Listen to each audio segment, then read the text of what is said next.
Hello and welcome to Guide Direct's no-nonsense walkthrough on how to get GIFs looping on your DaVinci Resolve edit. There are a couple of ways you can add GIFs into your projects. The first being you can import the file to your media pool and drag it down for the length of the GIF over and over again, like so.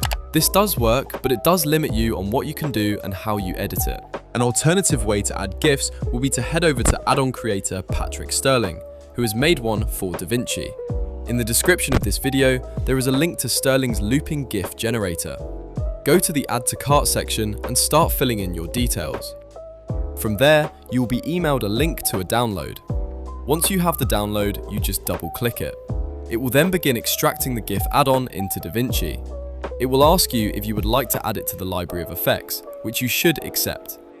Upon installing it, restart DaVinci by closing it down fully and reopening the program. Upon rebooting, head on up to the top left corner where it says Effects, around here. Then go down to the bottom where it says Toolbox on the bottom left. In this box, you want to type the word GIF and click Search. You then drag the GIF add-on over to an open video layer.